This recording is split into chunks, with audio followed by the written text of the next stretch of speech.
बिस्मिल्लाहिर्रहमानिर्रहीम। Class exercise है हमारे पास 5E और हम आ गए हैं इसके क्वेश्चन नंबर 13 और इंशाल्लाह इसी वीडियो में कोशिश करेंगे क्वेश्चन नंबर 14। जी 3 पॉइंट्स है मेरे पास A, B और C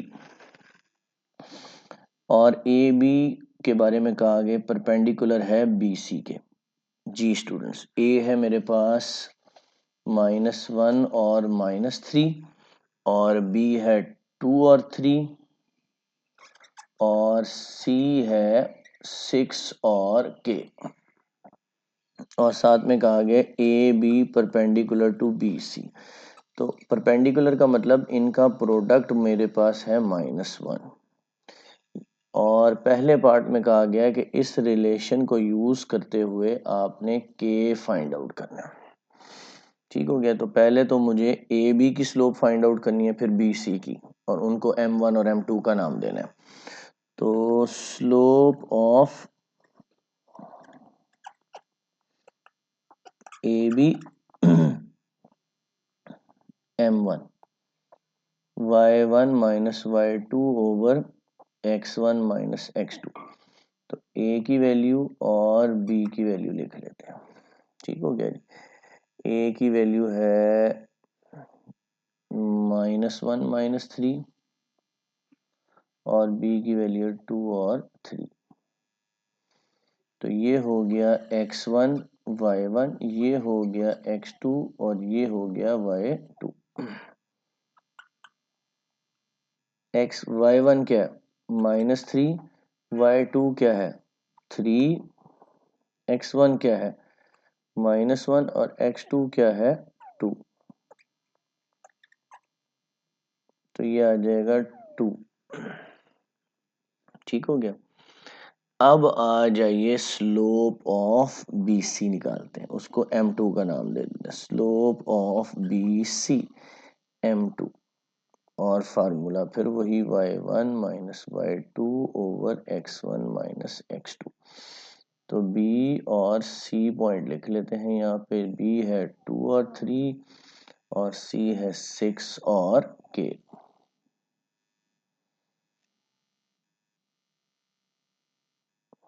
सिक्स और सॉरी 6 और K। ये स्टूडेंट्स x1 y1, ये आ गया x2 और ये आ गया y2। तो y1 की वैल्यू है 3, y2 की वैल्यू है k, x1 की वैल्यू है 2 और x2 की वैल्यू 6। तो ये आ जाएगा 3 माइनस के ओवर -4।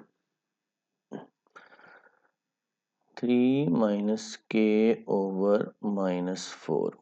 ठीक हो गया जी। ये मेरे पास M2 आ गई। अब मैंने जो परपेंडिकुलर के लिए रिलेशन होता है ना M1 multiplied by M2 equation, ये यूज करनी है।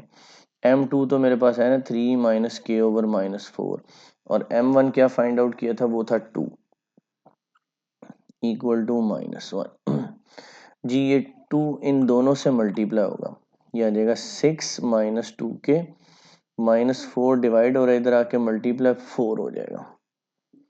-2 के 4 -6 -2 के आ जाएगा -2, माइनस माइनस से कैंसिल, तो के आ जाएगा 1। ठीक हो गया जी। तो मैंने के फाइंड आउट कर लिया परपेंडिकुलर रिलेशन के थ्रू। अब दूसरा पार्ट क्या कर रहा है, सेकंड पार्ट में कहता है gradient of AC find out करना है। ग्रेडियंट किसका भला, of AC। M formula y1 minus y2 x1 minus x2। तो A पॉइंट लिखते हैं जी। A पॉइंट क्या था मेरे पास, A पॉइंट था -1 और -3 और C पॉइंट क्या था 6 और K। तो अब K की जगह मैं क्या लगा दूंगा, जो मैंने K फाइंड आउट कर लिया, K की जगह मैं लगा दूंगा 1। ठीक हो गया। ये x1 y1, ये x2 और ये y2 वैल्यू लगाए। y1 क्या है -3, y2 है 1, x1 है -1 और x2 है 6। -4/-7, तो माइनस माइनस से कैंसिल 4/7। थर्ड पार्ट में क्या कहा स्टूडेंट ने, कहा है acute angle, angle find out करना है। एक्यूट एंगल होता है less than 90 degree, acute angle आपने फाइंड आउट करना है थर्ड पार्ट में। तो याद रखिएगा tan थीटा इक्वल होता है ग्रेडियंट के, स्लोप के, ठीक हो गया। तो tan थीटा m की वैल्यू कितनी निकालिए 4/7, थीटा इधर ही रहेगा, tan इधर जाके क्या हो जाएगा tan इनवर्स 4/7। कैलकुलेटर में शिफ्ट दबा के लिखेंगे ना tan, तो tan इनवर्स लिखा जाएगा, और ब्रैकेट में लिखेंगे 4/7, तो मेरे पास आंसर आएगा, देखते हैं। शिफ्ट दबा के tan दबाया, ब्रैकेट में लिखा 4/7, ब्रैकेट क्लोज की, तो 29.74 डिग्रीज मेरे पास आंसर आ गया, ठीक हो गया। अब क्वेश्चन नंबर 14 देखते हैं स्टूडेंट्स। क्वेश्चन नंबर 14 क्या है मेरे पास, क्वेश्चन नंबर 14 है कि the coordinates of 3 points O, P and Q, O के कोऑर्डिनेट्स हैं 0 0, P के कोऑर्डिनेट्स हैं A और B, और Q के कोऑर्डिनेट्स हैं C और D। तीन कोऑर्डिनेट्स गिवन है, कहते हैं find an example of ABCD find out करने, ये मुझे फाइंड आउट करने हैं, और कहा है OP is perpendicular to OQ, OP is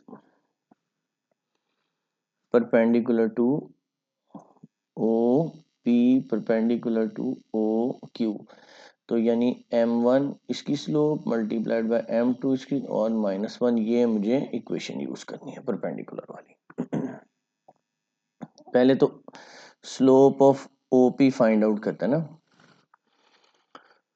slope of OP m1 आ जाएगा y1 minus y2 over x1 minus x2, तो ये x1 y1 x2 y2, तो y1 क्या है 0, y2 क्या है b, ओवर x1 क्या है 0 और ये है a, तो minus b over minus a, minus minus से कैंसिल, b ओवर a आ गया मेरे पास।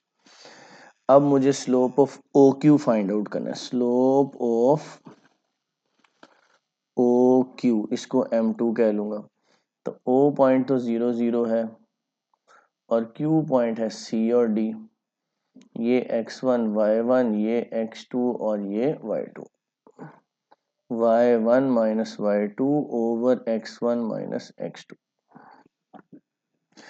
जी y1 की वैल्यू 0, y2 की है d, x1 की 0 और इसकी c, minus d over minus c, तो d ओवर c आ जाएगा। तो अब रिलेशन यूज करते हैं जो परपेंडिकुलर का था, यानी m1 multiplied by m2 equal to -1, तो इसका आंसर b ओवर a था, इसका d ओवर c था इक्वल टू -1, ये B D over A C equal to -1, B D equal to minus A C हो जाएगा, मल्टीप्लाई हो जाएगा, तो ये हो जाएगा students B D plus A C equal to 0। अच्छा, अब स्टूडेंट्स नोटिस करें ज़रा, मुझे इनका 0 बनाना है, कोई ऐसी एग्जांपल बनानी है कि जिससे ये 0 आता हो। देखो A2 रखते हैं, और कोई एग्जांपल, और भी बहुत पेयर होंगे जिसमें ये सम इनका 0 आ जाएगा, हमने कोई एक एग्जांपल देनी है। A2 रखें, B कितना रखें जी 3, ठीक हो गया जी, तो ये कितना आएगा 6, ये वाला आ जाएगा मेरे पास, ये पोर्शन 6 आ जाएगा। अच्छा जी, अब C3 रखें, सॉरी A और B मैंने देखा है ना, B A और पहले C देख लेते हैं, सॉरी सॉरी सॉरी, A2 रखा है और C मैंने कितना रख दिया 3, तो ये और ये मल्टीप्लाई होकर 6 आ जाएंगे। अच्छा, अब B क्या करता हूँ 3 रख लेता हूँ, और D क्या रख लेता हूँ -2 रख लेता हूँ, ये -6 आ जाएगा, एक पोर्शन -6, एक पोर्शन 6, 6 - 6 0 होता है, तो ये मेरे पास क्या है इसके आंसर। इसके अलावा भी पेयर बन सकते हैं ऑपोजिट साइन के साथ। तो उम्मीद है आपको लेसन पसंद आया होगा, मेरे चैनल को सब्सक्राइब करें, वीडियो को लाइक, दोस्तों को शेयर करें। अल्लाह हाफिज़।